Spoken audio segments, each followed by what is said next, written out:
2022년 새해 첫 주일 하나님 앞에 나와 예배하는 추수하는 교 성도 여러분, 또 가정에서 온라인 예배로 하나님께 영광 돌리는 우리 추수하는 모든 가족들 위해 여호와의 샬롬의 축복이 임하는 한 해가 되기를 주님의 이름으로 축원합니다. 우리 옆에 있는 성도님하고 인사합시다. 새해 복 많이 받으세요. 새해 복 많이 받으세요. 한번 이렇게 인사해보면 어떨까요? 집사님, 나보다 10배 복 더 많이 받으세요. 시작. 주님, 나보다 10배 더 많이 받으세요. 물어보세요. 진심이죠? 시작. 진심이죠. 10배 복 더 많이 받으면 배 아파하지 않을까요? 진심으로 복 빌어준 줄로 믿습니다. 지난해 6월에 미국 백악관이 발표한 250쪽 분량의 반도체 산업 종합 보고서라고 하는 책자가 하나 만들어졌습니다. 여기에는 세계의 유명한 앞으로 반도체를 이끌어갈 10개 기업을 선정을 했는데 당연히 어디가 들어갔을까요? 반도체 최고 세계 수출을 57%를 장악하고 있는 대만의 TSMC 그룹과 삼성전자, 인텔, 세계 유명한 대기업들이 들어갔는데 놀랍게 이 10개 기업에 우리나라 조그만 반도체 중소기업이 하나 선정이 되어서 들어갔는데 청주 오창에 있는 네페스라고 하는 반도체 공장이 들어가게 되었습니다. 아니 어떻게 연매출 5천억도 안 되는 여러분 삼성전자는 60조 70조 원 매출을 올리고 있잖아요. 여러분 순이익이에요. 매출이 아니라 순이익이죠. 삼성전자는. 여러분 어떻게 이런 작은 매출액 5천억도 안 되는 작은 그 반도체 회사가 미국 백악관에서 발행한 극찬한 반도체 기업이 될 수 있었을까? 이 회사를 여러분에게 소개함으로 오늘 말씀을 이어가고자 합니다. 이 기자가 이 기사를 쓴 기자가 이 회사를 탐방하면서 놀란 일들이 많이 있는데 각 층마다 뭐라고 써 있느냐? 당신은 슈퍼스타입니다 라고 하는 글이 각 층마다 다 써 있는 거예요. 당신은 슈퍼스타입니다. 그런데 이 기업은요, 놀랍게도 세계 유능한 최고의 인재들을 뽑아다 쓰는 기업이 아니더라는 것이죠. 그렇게 뛰어나지 않아도 우리 회사의 소속감을 가지고 회사를 사랑하고 다른 사람과 연합을 잘하고 다른 사람을 존중하고 배려를 잘하는 그런 사람들을 위주로 뽑았으지 머리가 뛰어난 천재와 같은 그런 사람들을 뽑지 않는다고 하는 것입니다. 그러면서 그들을 향해서 당신은 슈퍼스타입니다 라고. 그래서 이 회사는요, 직원들이 수천 명이 만나서 인사할 때마다 슈퍼스타라고 인사한다. 우리 옆에 있는 성도들만 인사할 거예요. 당신은 하늘나라 슈퍼스타입니다. 당신은 하늘나라 슈퍼스타입니다. 그리고 이 회사에는 매일 아침 스마트폰에 전 직원이 마법 노트라는 앱을 깔아서 이 마법 노트에서 뭘 하느냐? 감사 7가지 감사를 매일 써서 올려서 함께 공유하고 있다고 하는 거죠. 그리고 일주일에 이 회사는 아침에 8시 반에 출근해서 8시 반부터 9시까지 뭐 하느냐? 전 직원이 노래 부르기, 회장님부터 시작해서 노래 부르기를 한다는. 음악이 사람의 기분을 업시켜주고 즐거운 마음으로 일할 수 있는 경직된 이런 마음을 풀어주는 역할을 노래가 한다는 것을 알고 음악 경영이라고 그러죠. 음악 경영으로 사원들이 즐겁게 일하도록 만들어주는데 일주일에 한 번은 노래를 하지 아니하고 95개 소그룹으로 나눠서 뭘 하느냐? 감사 편지 쓴 것, 독서한 것 서로 나누고 그게 내가 회사 일을 하는데 어떻게 도움이 되고 적용이 되는지를 나누는 그런 시간을 갖는다고 합니다. 그리고 이 회사는 아침에 출근하면 자기 테이블에 삶을 바꾸는 아침 첫 생각이라고 하는 그 문구를 다 쳐다보고 하루를 시작한다고 하는 거죠. 작아서 안 보이겠지만 제가 위에 작은 글은 여러분에게 읽어드릴게요. 매일매일 선물처럼 찾아오는 새로운 아침, 그 하루하루가 모여 미래의 나와 미래의 네페스를 만듭니다. 자, 크게 확대해 주면 좋겠어요. 위아래 부분으로 우리 이윤경님도 할 수 있죠? 컴퓨터 전문가, 컴퓨터 박사. 자, 삶을 바꾸는 아침 첫 생각에서 네 가지 질문의 사이클이 있어요. 아래 질문으로 가볼게요. 자, 첫 번째, 나는 어디 있는가라는 질문으로 시작합니다. 사람이 잘 보세요, 여러분. 사람이 생각을 언제 하게 되는지 알아요? 내가 질문을 가질 때 생각하게 돼요. 사람은 어디에 있는가? 두 번째 질문은 나는 왜 여기 있는가? 세 번째 질문은 내가 얼마나 중요한 자리인가? 여기가 얼마나 중요한 자리인가? 그리고 네 번째는 그렇다면 오늘 나는 무엇을 할 것인가? 이게 삶을 바꾸는 아침 첫 생각을 하고 하루 일과를 시작하는 훈련, 습관을 이 네페스 직원들은 다 하게 된다는 것입니다. 자, 이 회사를 창업한 분은 이병구 회장인데, 이 회사는 4차원 경영법을 추구한다는 거죠. 그래서 기자가 회장님 3차원 경영과 4차원 경영의 차이점을 설명해 줄 수 있습니까? 라고 물었더니 이 회장이 뭐라고 설명했냐면은, 잘 들어보세요. 3차원 경영은 돈이 우선이고 직원들, 회사원들은 내 회사에 돈을 벌어다 주는 도구에 불과한 것이 3차원 경영법이라면 4차원 경영법은 뭐냐? 사람이 먼저라는 거예요. 직원이 우선이라는 거예요. 이 직원들의 성품, 인격, 자존심, 능력을 살려주고 칭찬해서 이 직원, 사람이 우선된 내 직원들이 내 회사에 유익을 끼쳐주는 것, 이것이 4차원 경영법이다라고 말한 거죠. 기자가 묻습니다. 회장님, 그러면 당신의 4차원 경영법은 어디서 난 것입니까? 라고 물으니까 이병구 회장님이 말하기를 4차원 경영법의 뿌리는 근거는 성경입니다 라고 대답을 한 거예요.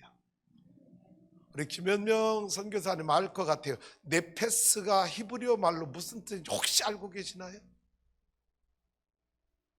모를 수도 있어요. 뭐 여러분 이스라엘 있다고 다 아는 건 아니잖아요. 나 한국말 지금도 모르는 한국말 너무 많으니까.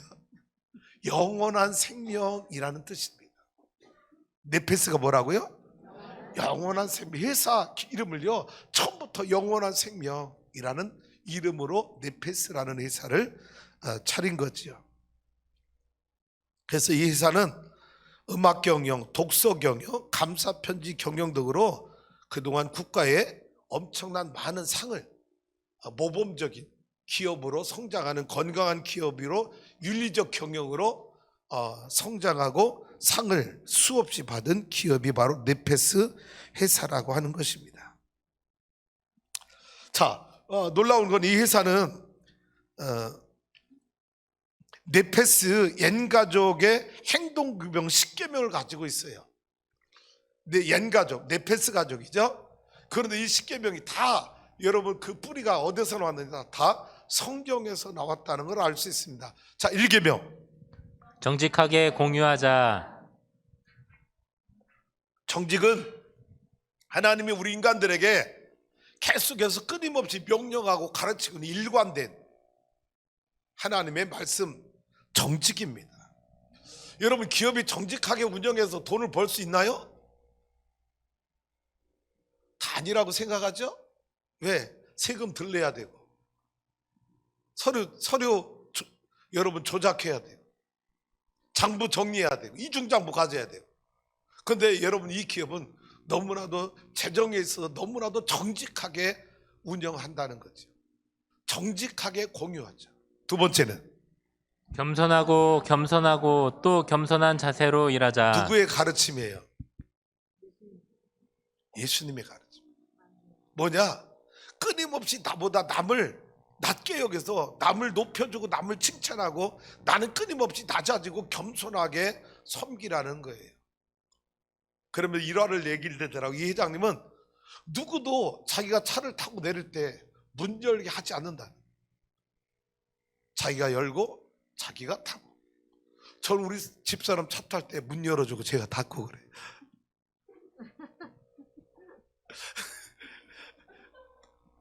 여러분, 가끔 우리 전사님이나 목사님, 부목사님이 제가 차 탈 때 요즘에는 좋은 게 자동문은 내가 못 열잖아요. 거의 좀 자동문이 참 좋더라고. 이거 버튼 눌러야 되는 거. 인위적으로 여러분 담임 목사 창문을 열어주고 닫아줄 필요 없어요. 자, 겸손하고 또 겸손한 세 번째는 타부서 요청사항을 내일보다 우선 처리하자. 여러분 아까 오해하지 마세요. 제가 우리 집사람 문 열고 닫는다니까 우리 집사람 명령해서 그런 게 아닙니다.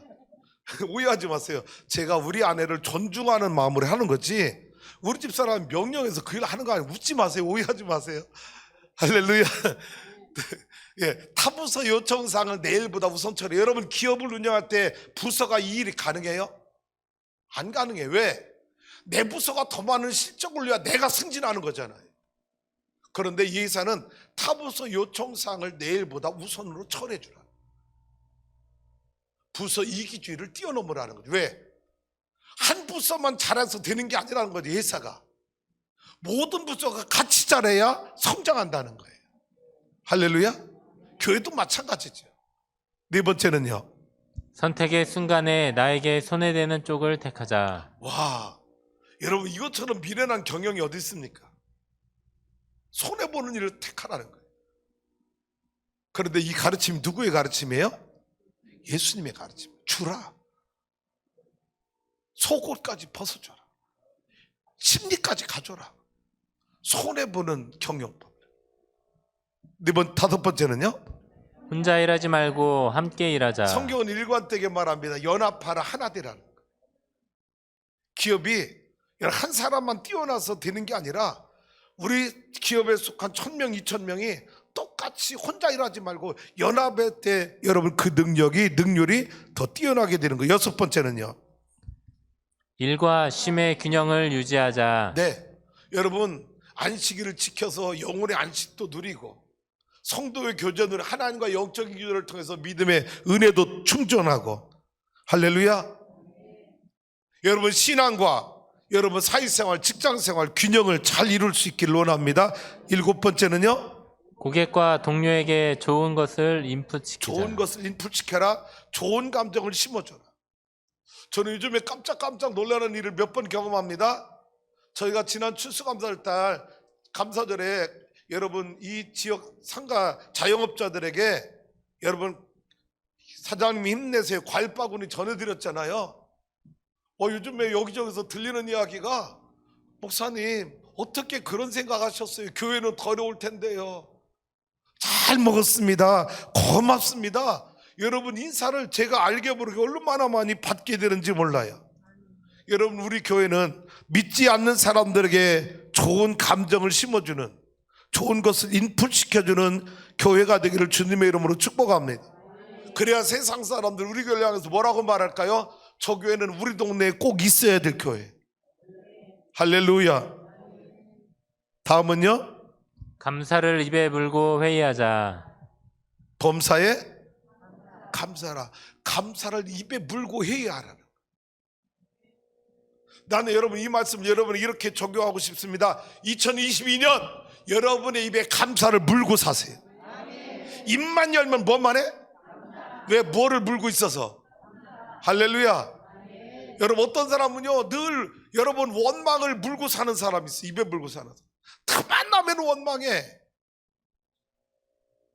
우리 성도들은 감사만 입에 물고 살길 원합니다. 아홉 번째는요, 노래하며 항상 기쁘게 일하자. Be joyful always. 항상 기뻐하라.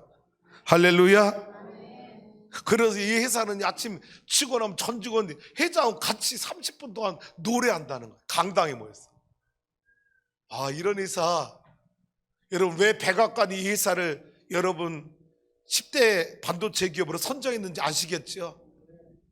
열 번째는요, 독서로 위인을 만나자.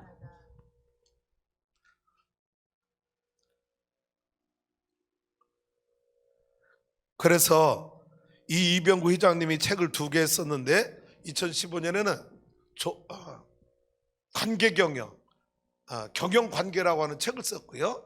그리고 2018년에는 Success Attitude라고 하는 책을 영문으로까지 번역을 해서 이 책을 출간하게 된 놀라운 건 미국 아마존 서적에서 출간 일주일 만에 기업 윤리 경영 서적 베스트셀러 1위, 그 다음에 여러분 기독교 간증 도서로 베스트셀러 2위를 기록했던 책이 바로 Success Attitude라고 하는 저서였습니다.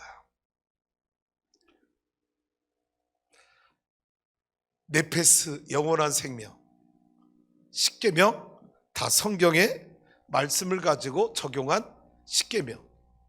이런 기업이 세상에 영향을 주고, 여러분 5천억도 안 되는 반도체 업계에서는요 아주 작은 소기업이에요. 그런데도 백악관에서 미래 반도체를 이끌어갈 좋은 기업으로 선정되어 세계에 소개가 된 이런 기업이 여러분 있다는 것. 이 기업의 사장이 크리스찬이라고요. 제가 오늘 설교 제목을 뭐라고 정했어요? 지복음으로 당신은 그리스도인입니다. 오늘 설교 제목을 어디서 이 설교 제목이 나왔을까요? 당신은 슈퍼스타입니다. 열흘 전에 이 기사를 읽고 이런 첫째 주 설교 제목을, 그 기사 읽는 순간 하나님 나에게 영감을 주셔서 첫 번째 설교 제목을 당신은 당신은 그리스도인입니다 라는 설교 제목 열흘 전에 하나님이 저에게 주셔서 오늘 여러분에게 전하게 된 것입니다. 사랑하는 성도 여러분, 우리는 인생을 살면서, 짧은 인생을 살면서 우리 스스로에게 던져야 될 필연적 질문들이 있습니다. 어떤 질문이 있을까요? 수도 없이 많을 수도 있겠지만 저는 5개 질문이 우리가 인생을 태어나서 생을 마감하기까지 이 질문을 할 수밖에 없는 존재들 아닌가라는 생각 속에 5가지 질문을 여러분에게 던져봅니다. 첫 번째는요, 나는 누구인가? 대답이 뭘까요? 두 번째는요, 나는 왜 공부해야 하는가? 나는 왜 직장 생활해야 되는가? 똑같은 질문이겠죠? 내가 공부해야 될 이유를 알면 공부가 재밌겠죠. 이유를 모르고 공부하니까 힘들고 지겨운 거예요. 세 번째는요, 나는 왜 사는 걸까? 삶의 이유, 목적. 네 번째는요, 나는 얼마나 소중한 사람인가? 내가 누군가, 나의 자존심, 내 생명의 가치는 얼마나 있는 것인가. 다섯 번째는요, 나에게 죽음이란 무엇인가? 여러분, 나그네 인생길, 아침 안개와 같은 존재, 거름인과 같은 우리 인생이 이 5가지 질문을 우리는 하며 살 수밖에 없는 존재가 아니냐라는 거예요. 그런데 잘 봐요. 이 5가지 질문에 나와 여러분 예수를 안 믿는다고 생각해 보세요. 저 세상 사람들, 예수님을, 하나님을 모르고 인정하지 않고 부인하는 저 사람들이 이 5가지 질문에 뭐라고 대답할 수 있을까요? 쉽게 이 질문 앞에 어느 것 하나 명확한 대답을 그들은 찾기가 결코 쉽지 않을 거라는 것이죠. 그런데 여러분, 예수 믿고 구원받은 나와 여러분에게 이 질문은 어떤 대답을 얻을 수 있을까? 하나하나 성경으로 대답해 볼까요? 나는 예수 믿는 성도들에게 동일한 질문을 했을 때 나는 누구인가에 대하여 성경은 우리에게 뭐라고 가르쳐 줬습니까? 이미 알고 있는 진리의 말씀, 요한복음 1장 12절 시작. 영접하는 자 곧 그 이름을 믿는 자들에게는 하나님의 자녀가 되는 권세를 주셨으니. 내가 누구라고요? 예수님을 영접해서 하나님이 보내신 이 아들 독생자 예수 그리스도를 내가 나의 구주와 주님으로 영접해서 나는 누구냐? 하나님의 자녀가 된 사람, 하나님의 자녀의 권세를 가진 사람이다. 요한복음 3장 16절로 적용하면 어떻게 돼요? 하나님이 세상을 고병으로 이처럼 사랑하사 독생자를 주셨으니 그 병호가 그 예수를 믿으면 멸망하지 않고 영생을 얻게 하려 하심이라. 나는 누구냐? 하나님이 보낸 독생자 예수를 믿어서 멸망당한 존재가 아니라 영생을 얻은 자가 되었다. 나는 천국을 소유한 하나님의 자녀가 되었다. 여러분, 기독교의 복음, 세상의 사람들은 이 질문에 답을 할 수가 없어요. 나는 누구인가라는 1차원적 대답밖에 못해요. 우리 아버지는 고성자 영자, 어머니 유 영자 순자, 나는 그분의 자식입니다 라고 몇째 아들입니다라고 세상적으로는 1차원적인 답변밖에 못하지만, 하나님을 믿고 예수님을 영접한 자녀들은 그 답의 차원이 다르다라는 것이죠. 두 번째 질문이요. 나는 왜 공부해야 하는가? 우리 혜영이 주영아 왜 공부해야 되는데? 아빠 사업 이어받으려고? 영광전기? 여러분, 우리 자녀들이 왜 공부해야 되는가? 아니, 우리 청년들 왜 직장 생활해야 돼? 우리 유니스 청년, 청년이라 그러네, 결혼했는데 왜 직장 생활해야 돼? 우리 배찬식 청년 집사님? 여러분, 세상에서는 이 답이요, 기껏해야 뭐야? 나 잘 먹고 잘 살아야 돼요. 나 장가 잘 가야 돼요. 시집 잘 가야 돼요. 나 빨리 좋은 아파트 사야 돼요. 여러분, 세상에서 대답은 1차원적인 대답밖에 찾을 수가 없어요. 우리 그리스도인들에게는 이 질문 앞에 성경은 뭐라고 가르쳐 줬습니까? 고린도전서 10장 31절 읽어볼까요? 시작. 그런즉 너희가 먹든지 마시든지 무엇을 하든지 다 하나님의 영광을 위하여 하라. 내가 왜 공부한다고요? 내가 왜 직장 생활한다고요? 내가 왜 사업을 경영한다고요? 하나님이요.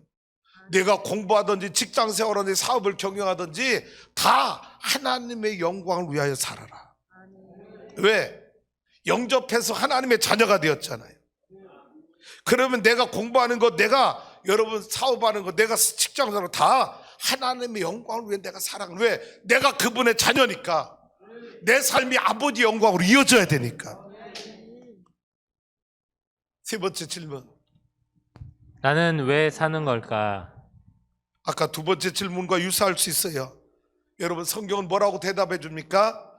마태복음 6장 33절 시작. 그런즉 너희는 먼저 그의 나라와 그의 의를 구하라. 그리하면 이 모든 것을 너희에게 더하시리라. 할렐루야. 나를 구원하신, 나를 택하신, 나 같은 죄인을 살려주신 아버지의 영광을 구하는 삶이 내 삶의 목적 이유라는 거예요. 나는 왜 사는가? 네 번째 질문입니다. 시작. 나는 얼마나 소중한 사람인가? 네. 여러분, 여러분의 생명값이 얼마나 나갈까요? 저희 집 사람이 가끔 말하면 나보고 그래요. 당신 중고시장에 갖다 팔을 거라고. 여러분, 저 중고시장 내놓으면 얼마 누가 사가겠어요? 근데 우리 큰아들 대광이가 명답을 했어요. 엄마가 아빠 중고시장에 내놓고 엄마가 제일 먼저 달려가서 사올 거라고. 여러분, 나와 여러분의 생명값이 얼마나 될까요? 코로나로 죽으면 뭐 갑자기 질병 기저질환 없던 사람 떠나면 국가에서 5천만 원인가 전에 보상해 준다는 얘기 들었어요. 하나님은 나와 여러분의 생명값을 얼마로 계산하고 계실까요? 마태복음 16장 26절 먼저 한번 읽어볼게요. 16장 26절입니다. 6장 16절 말고 16장 26절 없어요? 그러면 누가복음으로 먼저 갈게요. 자, 시작. 사람이 만일 온 천하를 얻고도 제 목숨을 잃으면 무엇이 유익하리요? 사람이 무엇을 주고 제 목숨과 바꾸겠느냐? 마태복음 16장 26절에 주님이 주신 말씀입니다. 잘 들어보세요. 사람이 만일 온 천하를 얻고도 제 목숨을 잃으면 무엇이 유익하겠느냐? 이 말을 잘 뒤집어서 해석해 보세요. 내 생명값이 온 천하를 판 값보다 더 비싸다라는 거예요. 한 영혼이 천하보다 귀하다는 말씀을 여기서 주신 거예요. 할렐루야. 여러분, 물어볼게요. 여러분, 남편 속색이에요? 안 속색이지? 다 착하지? 여러분, 남편은 천하를 팔고 파는 그 값으로 여러분 남편의 생명값을 준다면 남편 내주겠어? 대답하지 마. 나 충격받아. 여러분, 여러분의 생명이요, 천하를 다 바꾼 그 값보다도 여러분의 생명이 더 비싸고 여러분이 더 존귀한 자라는 거야. 그래서 사람이 무엇을 주고 제 목숨과 바꾸겠느냐? 못 바꾼다는 거예요. 왜? 천하보다 귀하기 때문에. 이게 내 생명이라는 거예요. 그러니 우리 성도 여러분, 여러분 안에 영적인 자존감이 충만할 수 있기를 주님의 이름으로 축복합니다. 제가 오늘 새벽에도 그런 얘기했어요. 우리 성도님들에게 여러분을 괴롭히고 무시하는 사람들에게 한 방 내질르라고. 뭐라고? 야, 까불지 마. 내가 누군지 알아? 하나님의 아들이야. 너 하나님의 아들 우습게 하는데 하나님의 아들은 하나님의 지분을 가지고 있어. 뭐를 가지고 있어? 하나님의 지분을 가지고 있어. 내가 상속권을 가지고 있는 거예요. 할렐루야. 세상에 나가 주눅드는 그리스도인 되지 말고, 돈 없다고 주눅들지 마세요. 세상의 부자, 하나님을 모르는 부자, 여러분 그들의 최후는 어디예요? 펄펄 끓는 유황불이 펄펄 끓는 지옥이 그들의 마지막 최후 갈 곳입니다. 내가 비록 가난하고 가진 건 남보다 많지 않다 할지라도 내 안에 예수 그리스도를 영접하여 하나님의 자녀가 된 자들은, 여러분 나그네 인생길에는 잘 살고 못 사는 게 큰 여러분 문제가 안 돼. 내가 하나님 나라 영원히 사는 것, 그때 지옥에 간 부자들이 평생 나를 부러워하며 나를 여러분 너무나도 내가 천국 가 있는 것을 배합할 텐데, 이 짧은 나그네 인생길에 내가 좀 가난하다고 비굴하게 살지 말고 주눅들지 말고, 난 따라서 합니다. 나는 하나님 나라의 VVIP다. 할렐루야. 옆에 있는 성도님하고 인사해보세요. 내가 VVIP를 잘 모시겠습니다. 내가 VVIP로 잘 모시겠습니다.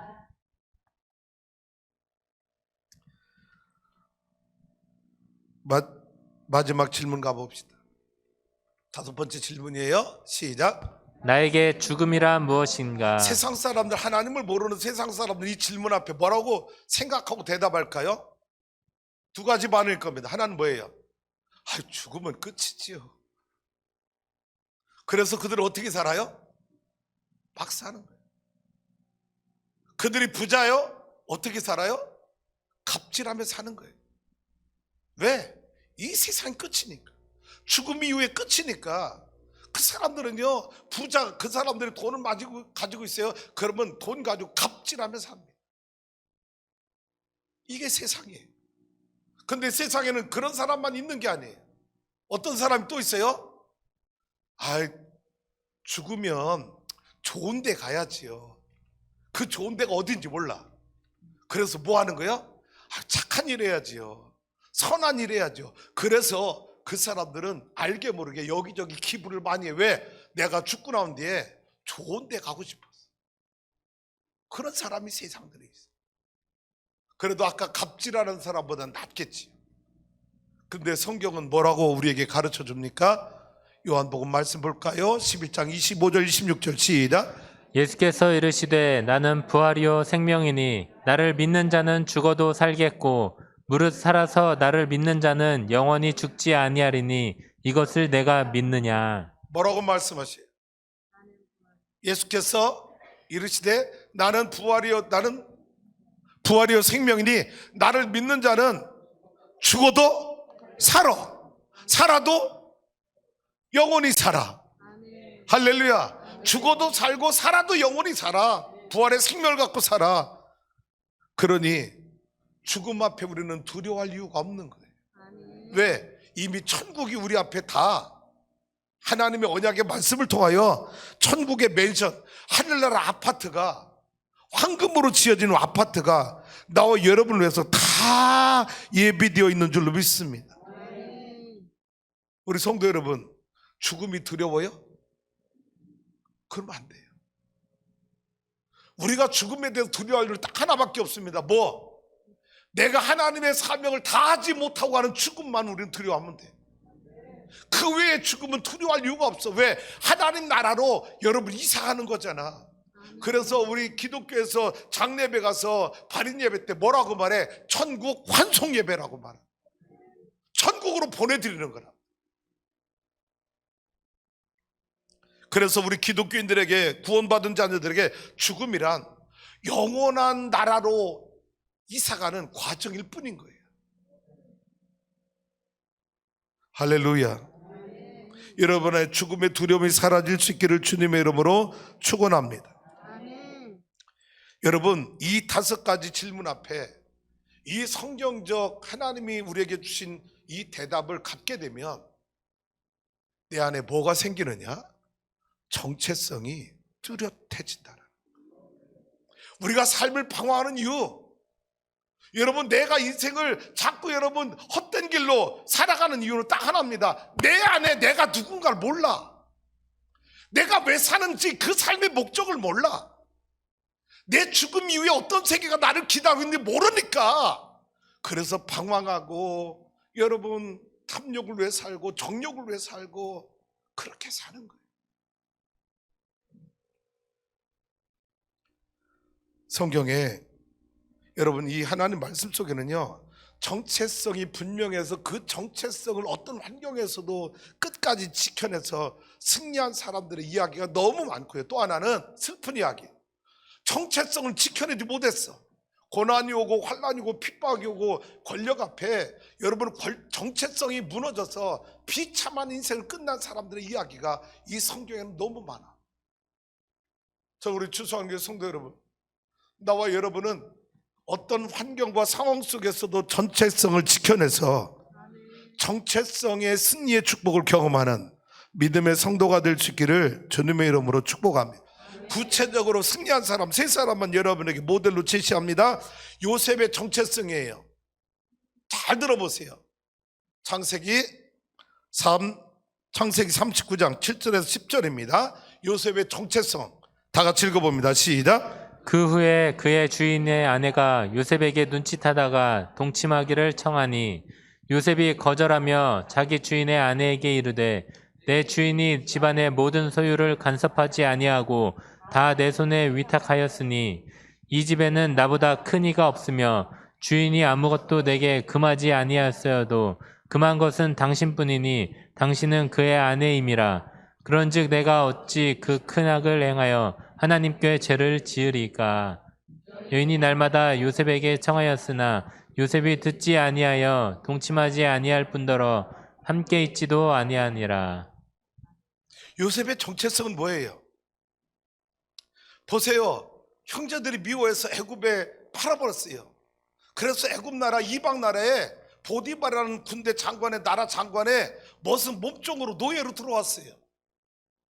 근데 이 보디발의 아내가 남편은 맨날 왕이 부르니까 임금이 부르니까 오지 못할 때도 많아. 자기는 정욕이 왕성해, 젊어, 아름다운 미인이야.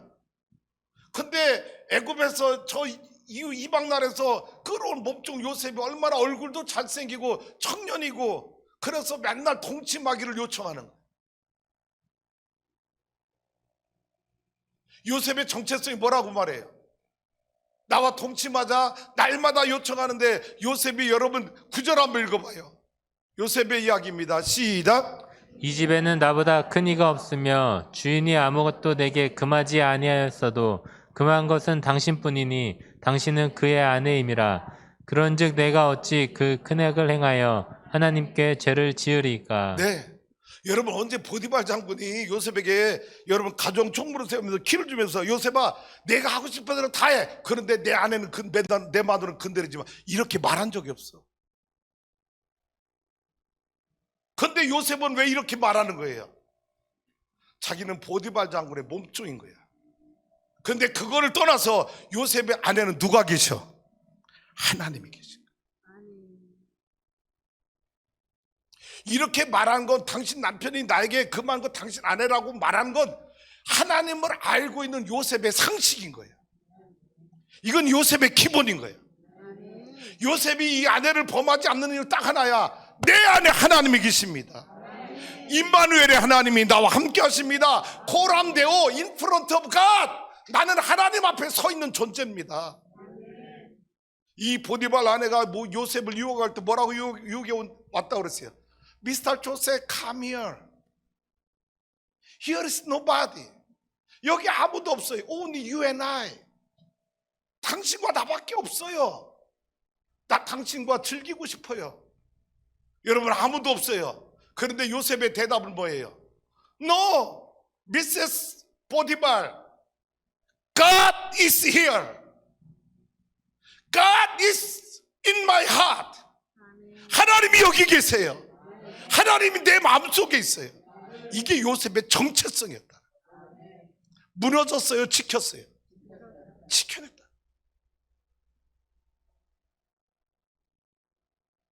그런 정체성을 지킨 요셉에게 하나님은 어떤 승리를 주셨나? 41장 37절에 41절 쭉 읽어봅니다. 가봐요. 빨리빨리. 서두르면 더 안 돼. 천천히 하세요. 자, 아니 여기 아까 했던 거잖아요. 이거는. 시작. 바로와 그의 모든 신하가 이 일을 좋게 여긴지라. 바로가 그의 신하들에게 이르되 이와 같이 하나님의 영에 감동된 사람을 우리가 어찌 찾을 수 있으리요 하고 요셉에게 이르되 하나님이 이 모든 것을 내게 보이셨으니 너와 같이 명철하고 지혜 있는 자가 없도다. 너는 내 집을 다스리라. 내 백성이 다 내 명령에 복종하리니 내가 너보다 높은 것은 내 왕좌뿐이니라. 바로가 또 요셉에게 이르되 내가 너를 애굽 온 땅의 총리가 되게 하노라 하고 자기의 인장 반지를 빼어 스톱. 총리가 됐잖아. 그럼 뭘 더 가? 잘 봐요. 정체성을 무너뜨리지 않고 지켜낸 요셉. 보디발 장군의 여러분 노예 몸종이었던 머슴이었던 이 요셉이 뭐가 돼요? 어떤 나라? 여러분 당시 애굽은 중근동 국가의 최고 패권 국가. 요셉의 출신 성분이 이 애굽의 총리가 될 수 있었어요, 없었어요? 절대 죽었다 깨나도 불가능. 근데 누가? 왜? 정체성을 지키는. 하나님이 내 안에 계시다. 정체성을 지켜낸 이 요셉에게 불가능한 일을 하나님이 가능케 하신 거예요. 애굽이란 당대의 중근국가의 최고 패권 국가, 이 애굽이라고 하는 나중에 로마라는 국가잖아요. 이 나라의 최고가는 국무총리, 하나님의 영에 감동된 사람을 본 적이 없노라. 나는 너에게 명예만 왕권만 내가 가지고 있지 나머지는 다 네가 가져라. 애굽의 국무총리로 세움받는 기적이 일어나는데, 잘 거꾸로 다시 돌아가 봅시다. 요셉이 그때 보디발 아내 유혹에 넘어갔다면, 즐겼다면 요셉은 어떻게 됐을까? 정체성이 무너졌다면 어떻게 됐을까? 몰라? 여러분, 이게 나중에 들통이 났을까 안 났을까? 그럼 보디발 장군이 어떻게 했을까? 에? 나는 그냥 안 죽일 것 같아. 사지를 잘라서 토막내서 죽였을 거야. 이런 놈의 새끼. 내가 너를 믿고 가정의 모든 것을 맡겼거늘 내가 어찌 이런 일을 행하였느냐? 보디발 장군이 요셉의 사지를 찢어서 불태워 죽였을 거야. 정체성을 지켜낸 이 요셉. 하나님이 그 애굽의 국무총리를 세우는 승리를 허락하십니다. 두 번째, 다니엘의 정체성 한번 볼까요? 말씀 볼까요? 다니엘서 1장 8절 9절입니다. 시작. 다니엘은 뜻을 정하여 왕의 음식과 그가 마시는 포도주로 자기를 더럽히지 아니하리라 하고 자기를 더럽히지 아니하도록 환관장에게 구하니 하나님이 다니엘로 하여금 환관장에게 은혜와 긍휼을 얻게 하신지라. 제가 여러분에게 이 말씀은 많이 전했어요. 뭐라고요? 다니엘서를 해석하는 가장 중요한 키포인트는 1장 8절이에요. 자, 다니엘이 누구예요? 잘 봐요. 예루살렘이 멸망당합니다. 북이스라엘은 720년에 아수르 제국에서 멸망당했고 남유다는 여러분 586년에 바벨론에서 멸망당하면서 바벨론에 포로로 끌려가서 70년을 채워야 본국으로 돌아온다고 하나님 말씀하셨어요. 왜? 자기 조상들이 우상숭배했어, 타락했어, 음란했어. 회개하라, 돌아오라도 안 돌아와. 그러니까 하나님의 최후의 방법이 뭐냐? 이방 바벨론 제국을 통해서 이들을 멸망시키고 이들을 포로로 끌려가서 하나님을 버리고 하나님 우상 숭배한 죄가 얼마나 그 죄가 큰지 고통을 느끼고 회개하고 한 다음에 다시 돌아오게 하라 했는데, 그때 바벨론에 끌려간 사람이 바로 젊은 청년 다니엘이에요. 그런데 다니엘이 이스라엘 유대인들 가운데 여러분 똘똘한 청년들을 바벨론화 교육을 3년 동안 시켜서 바벨론의 국사를 여러분 맡기려고 했는데, 그 중에 하나가 다니엘인데, 다니엘에게 첫 번째 시험이 찾아온 게 뭐예요? 궁중 음식, 왕의 제사 음식을 먹어야 되는 거야. 그런데 다니엘은 하나님, 나는 하나님의 자녀라. 우상 제물에 숭배되었던 저 제물을 내가 먹기 원하지 않습니다. 하나님, 나 이거 먹지 않게 하여 주옵소서. 하나님, 알았습니다. 나 뜻을 정하겠습니다. 안 먹겠습니다. 내 목에 칼이 들어가고 죽음이 와도 나는 제사 음식, 우상 숭배한 이 음식 먹지 않겠습니다. 다니엘이 뜻을 정하여 왕의 음식과 그가 마시는 포도주로 자기를 더럽히지 아니하리라고 뜻을 정했어. 그리고 환관장에게 나 이거 안 먹고 다른 거 야채만 먹겠다고. 환관장이 은혜를 얻은 거예요. 이 다니엘의 정체성을 지켜낸 이 다니엘은 다니엘서에서 계속 승리하게 하나님이 도와주십니다. 그래서 여러분, 포로로 끌려간 다니엘이 여러분 바벨론 제국, 바사 제국, 여러분 4대 절대 황제가 신적 존재인 여러분 이 황제들이 4명이 바뀌는 동안 다니엘이 70년 동안 총리로 있는데, 어떤 총리냐? 왕들이 황제가 와서 도와주세요, 내 꿈 해석해 주세요, 해몽해 주세요, 나 어떻게 나라를 이끌어 가야 돼요. 여러분 다니엘에게 와서 다 도와달라고. 그런 다니엘이 되는 이유, 정체성을 지켜냈다는 거예요. 다니엘서 6장에 어떻게 승리를 하나님으로 허락하셨나 볼까요? 6장으로 가봅니다. 말씀 다 같이 읽어봐요. 시작. 이튿날에 왕이 새벽에 일어나 급히 사자굴로 가서 다니엘이 든 굴에 가까이 이르러서 슬피 소리질러 다니엘에게 묻되, 살아계시는 하나님의 종 다니엘아, 내가 항상 섬기는 내 하나님이 사자들에게서 능히 너를 구원하셨느냐 하니라. 잠깐만요. 여러분 보세요. 예, 여러분 잘 알잖아요. 다니엘을 저 그냥 놔두면 다른 120도 방백 도지사들이 출세길이 막히니까 다니엘 죽이려고 30일 기도 금지법 만들잖아요. 다니엘 한 사람을 죽이기 위한 법을 만들어. 근데 다니엘이 하루에 창문을 여러분 창문을 열고 예루살렘에 하루에 3번씩 기도하는 것, 통성 기도하는 것, 여러분 이놈들이 다 왕에게 가서 꽂질러 가지고, 여러분 다니엘이 지금 어디 들어가 있어요? 사자굴에 들어간 거야. 그런데 여러분 그 다음날 새벽 일찍 여러분 다리오 왕이 이 굴에 찾아와서 뭐라고 말해요? 다니엘아, 살아계시는 하나님의 종 다니엘아, 내가 항상 섬기는 네 하나님이 사자들의 능히 너를 구원하였느냐? 여러분 사자들이 다니엘을 밤새 여러분 뜯어먹었으면 대답이 있어요, 없어요? 없어야 돼. 그런데 20절 읽어보세요. 시작. 다니엘이 왕에게 아뢰되, 왕이여 원하건대 왕은 만수무강하옵소서. 다니엘이 살았어요, 죽었어요? 사는 거예요. 사자굴에서 다니엘의 음성이 들려요. 왕이여 원하건대 왕은 만수무강하옵소서. 살아계신 하나님 나를 지켜주셨나이다. 다음 절 가봐요. 시작. 나의 하나님이 이미 그의 천사를 보내어 사자들의 입을 봉하셨으므로 사자들이 나를 상해하지 못하였사오니, 이는 나의 무죄함이 그 앞에 명백함이오며, 또 왕이여 나는 왕에게도 해를 끼치지 아니하였나이다 하니라. 할렐루야. 네. 그래서 다음 절 시작. 왕이 심히 기뻐서 명하여 다니엘을 굴에서 올리라 하매, 그들이 다니엘을 굴에서 올린즉 그의 몸이 조금도 상하지 아니하였으니 이는 그가 자기의 하나님을 믿음이었더라. 정체성을 지킨 자를 하나님이 승리하게 하시다. 이게 이방 나라에서 쉬운 일이 아닙니다. 그래서 24절 가봐요. 누가 죽어요? 시작. 왕이 말하여 다니엘을 참소한 사람들을 끌어오게 하고 그들을 그들의 처자들과 함께 사자굴에 던져 넣게 하였더니 그들이 굴바닥에 닿기도 전에 사자들이 곧 그들을 움켜서 그 뼈까지도 부서뜨렸더라. 여러분, 다니엘의 70년 동안 롱런하게 된 이유, 또 다른 이유 알죠? 첫째는 하나님의 은혜예요. 두 번째는요, 이 말씀 갖고 묵상해 보세요. 70년 이방 나라에서 총리로 롱런한 또 다른 이유, 첫째는 하나님의 은혜고, 둘째는 그래, 종족들 다 죽었어. 그리고 깨달은 거야. 뭐? 야, 다니엘 건드리면 너 죽어. 다니엘을 건드릴 사람이 없게 돼.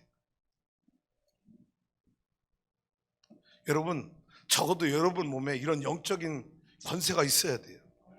할렐루야. 여러분, 저 건드리지 마세요. 여러분, 이거 적어도 우리 예수 믿는 사람들이요, 여러분아 이런 영적 권세, 나 하나님의 자녀라고 그랬잖아. 나 건드리면 누가 가만히 안 있어? 내 아버지가 가만히 안 있잖아. 할렐루야. 세 번째, 이분만 전합시다. 세 번째, 욥의 여러분 정체성 지키기입니다. 어떻게 지키나 보세요. 먼저 욥기 가봅니다. 1장 시작. 우스 땅에 욥이라 불리는 사람이 있었는데 그 사람은 온전하고 정직하여 하나님을 경외하며 악에서 떠난 자더라. 자, 이런 사람이 여러분 보세요. 정직하고 온전하고 하나님을 경외하며 악에 떠난 아주 순결한 사람이에요. 그런데 이 욥의 동방에 엄청난 부자였는데 하루아침에 수천 수만 마리 소떼, 양떼, 염소떼 다 죽어 10명의 자녀가 다 죽어. 아내가 뭐라고 말했어요? 욥의 아내가, 욥이여, 당신 욥이여, 당신이 믿는 하나님 저주하고 죽으라고. 하나님이 살아계시다면 당신에게 어떻게 이런 일을 할 수 있냐고 아내까지 원망이고 난리가 났습니다. 이때 욥이 뭐라고 말하고 보세요. 20절 이하 시작. 욥이 일어나 겉옷을 찢고 머리털을 밀고 땅에 엎드려 예배하며. 욥이 뭐 하고요? 예배. 뭐 했는데요 지금? 하루아침에 쫄딱 망했어. 10자녀까지 다 초상 치렀어. 그런데 욥이 뭐 하더라? 뭐를 지켜내는 거예요? 정체성을 지켜. 21절 가봐요. 시작. 이르되 내가 모태에서 알몸으로 나왔사온즉 또한 알몸이 그리로 돌아가올지라. 주신 이도 여호와시오 거두신 이도 여호와시오니 여호와의 이름이 찬송을 받으실지니라. 여러분 하고. 이 욥의 고백이 뭐예요? 21절 어떤 고백이에요?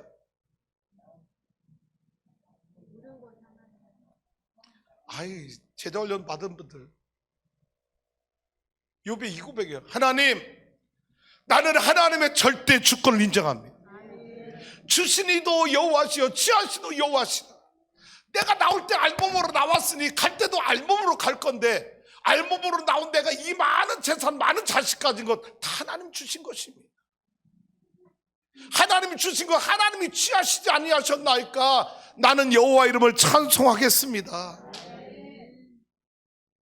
22절 다음 주 시작. 이 모든 일에 욥이 범죄하지 아니하고 하나님을 향하여 원망하지 아니하니라. 욥이 뭐하지 아니하고? 범죄하지 아니하고. 뭐하지 않았다? 할렐루야. 나 우리 추수하는 성도 여러분에게 부탁해요. 여러분 적어도 욥 정도 고난 당하는 사람만 원망하고 살아. 욥하고 급이 같지 않으면 원망하지 마. 내가 여기까지는 허락할게. 누구만큼 고난이 있는 자에게? 욥만큼 시련 있고 아픔 있고 고통 있는 자를 원망해. 내가 하나님 앞에 가서 책임질게요. 나 욥보다 여러분 고난의 급이 같지 않으면 다 감사만 하고 살아. 할렐루야. 원망하는 그 입을 내가 그냥 두지 않을 거야. 무섭지? 그런데 여러분 이 정체성을 지킨 욥에게 하나님 어떤 복을 주시나, 어떤 승리를 주셨나? 마지막 42장으로 갑니다. 말씀 볼게요. 42장 시작. 욥이 그의 친구들을 위하여 기도할 때 여호와께서 욥의 곤경을 돌이키시고 여호와께서 욥에게 이전 모든 소유보다 갑절이나 주신지라. 얼마나 더 주셨더라? 갑절이나 더 주셨어요. 계속 가봐요. 시작. 이에 그의 모든 형제와 자매와 이전에 알던 이들이 다 와서 그의 집에서 그와 함께 음식을 먹고 여호와께서 그에게 내리신 모든 재앙에 관하여 그를 위하여 슬퍼하며 위로하고 각각 캐시타 하나씩과 금고리 하나씩을 주었더라. 여호와께서 욥의 말년에 욥에게 처음보다 더 복을 주시니 그가 양 14,000과 낙타 6,000과 소 1,000결이와 암나귀 1,000을 두었고 또 아들 7과 딸 3을 두었으며 그가 첫째 딸은 여미마라 이름하였고 둘째 딸은 그시아라 이름하였고 셋째 딸은 게렌 합북이라 이름하였으니 모든 땅에서 욥의 딸들처럼 아리따운 여자가 없었더라. 그들의 아버지가 그들에게 그들의 오라비들처럼 기업을 주었더라. 그 후에 욥이 140년을 살며 아들과 손자 4대를 보았고 욥이 늙어 나이가 차서 죽었더라. 할렐루야. 정체성을 지킨 욥에게 주신 하나님의 축복, 하나님의 승리예요. 욥이 140년 더 살고 자손 몇 대까지 보고? 4대까지 보고. 어떻게 죽었어? 난 부탁해, 여러분 제발 나이 차서 죽어. 응? 일찍 가지 말고 하나님이 여러분을 이 땅에 보낼 때 여러분의 생명을 하나님이 딱 계산해 놓으셨어. 다 장수하도록 만드셨어. 욥처럼. 근데 우리가 탐욕하고 죄짓고 하나님 정체성을 지켜내지 못해 다 일찍 가는 거예요. 옆에 있는 성도님하고 인사해 보세요. 자손 4대까지 보고 나이 차서 죽읍시다. 시작. 4대까지 보고 나이 차서 죽읍시다. 할렐루야. 사도행전 11장 26절 말씀 읽어봅니다. 시작. 만남에 안디옥에 데리고 와서 둘이 교회에 1년간 모여 있어 큰 무리를 가르쳤고 제자들이 안디옥에서 비로소 그리스도인이라 일컬음을 받게 되었더라. 두 번째 예루살렘 교회 두 번째 세워진 교회가 안디옥 교회인데 이 안디옥 교회 지도자는 누구였느냐? 바나바가 중심으로 지도자가 되었습니다. 그리고 후에 여러분 사도 바울이 함께 합류해서 안디옥 교회를 부흥시키고 세우는 일에 바나바, 사도 바울이 쓰임 받았어요. 그런데 잘 봐요. 만남에 누가 만났느냐? 바나바가 바울을 만난 거예요. 그래서 안디옥 교회 데리고 와서 둘이 교회를 1년 동안 여러분 안디옥 교회를 양육하고 부흥시켰는데 이때 이 바나바와 바울을 통해서 안디옥 교회 많은 제자들이 주님의 제자들이 일어나기 시작했어요. 그런데 놀라운 건 안디옥에 믿지 않는 사람들이 안디옥 교회 성도들을 바라보면서 저들은 누구다라고 별명을 붙여줬느냐? 그리스도이다. 그리스도인의 뜻이 뭐냐? 여러분 백과사전에 이렇게 나왔어요. 그리스도를 믿고 구세주로 고백한 자를 가르치는데 예수님의 제자나 성도들에게 붙여진 거룩한 호칭이 그리스도입니다. 할렐루야. 여러분 잘 봐요. 믿지 않는 사람들이 안디옥 교회 성도들 바로 저들 그리스도인이다. 그리스도인이다. 오늘 우리 말로 말하면 뭔지 알아요? 저들 예수쟁이라는 거예요. 할렐루야. 저들 몸에서 누구 냄새나? 예수 냄새나. 그럼 여러분 이 복음성가 사람들이 여러분이 이 복음성을 많이 불러줘야 돼요. 당신 몸에서 예수 향기 나네요. 할렐루야. 누구 향기 나? 예수 향기 나. 더러운 악취 풍기기도 하지 말고 한 번 왔다가 한 번 가는 짧은 인생 더러운 냄새 피지 말고 여러분 몸에 거룩한 향기가 나야지. 당신은 그리스도인입니다. 당신은 그리스도인입니다. 당신 안에 하나님이 계십니다. 그리스도인의 정체성을 무너뜨리지 마라. 요한계시록 2장 선문학교의 이야기가 나옵니다. 고난 중에 승리한 교회입니다.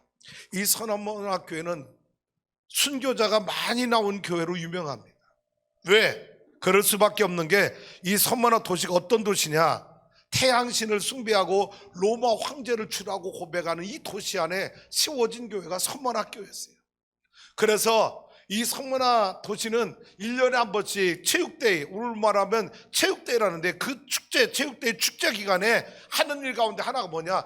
예수 믿는 사람을 잡아다가 화형시키는 게 하나의 행사였어요. 왜? 태양신을 숭배하고 로마 황제를 숭배하는데, 여러분 예수 믿는 사람들은 태양신과 로마 황제를 숭배하지 않는 반역자들인 거예요. 그래서 이 체육대회 기간에 예수 믿는 사람들을 잡아다가 화형시키는 게 하나의 순서인데, 여러분 이 화형장에 누가 끌려왔느냐? 성만학교의 담임 목사였던 폴리카 감독이 끌려온 거예요.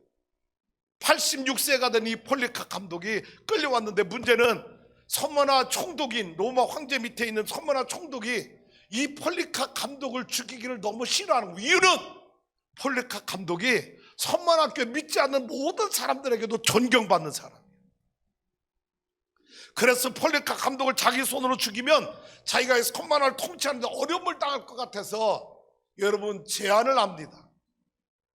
뭐라고 제안하느냐?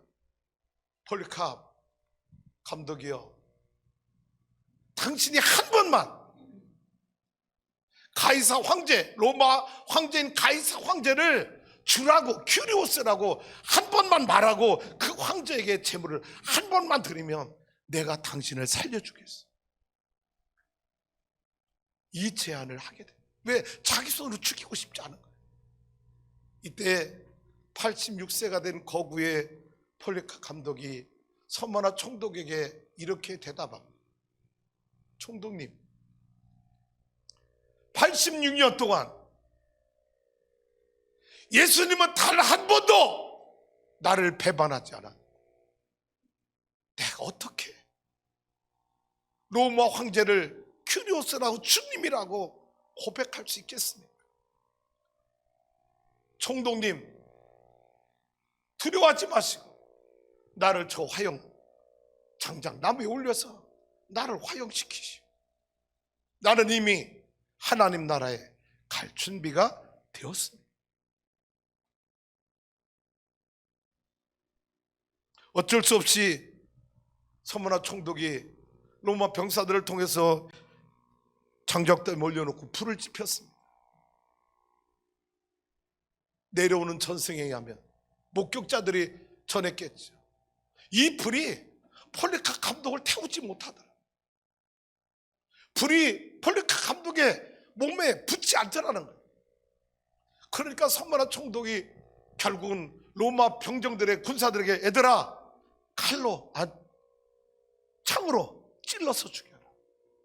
그래서 불살랐지만 불태움 당하지 아니하고 로마 병사들의 여러분 창으로 찔려 순교를 당한 감독이 바로 선만학교의 감독, 담임 목사였던 폴리카 감독인데, 여러분 놀라운 건 이 폴리카 감독의 순교가 선만학교의 12번째 순교자였다.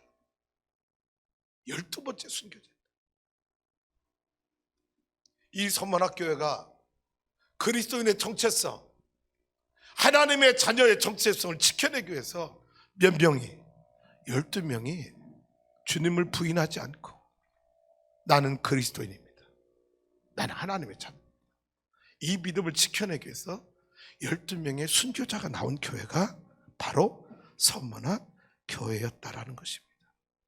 프랑스의 화가 레이몽 페레가 여러분 이것을 성화로 그려서 이 그림이 지금 선만화 기념교회에 전시되어 있다고 하는 것이죠. 그런데 이 레이몽 페레가 이 그림을 그릴 때 잘 보세요. 이 그림 뒤에, 저 뒤에 있는 사람이 누구냐?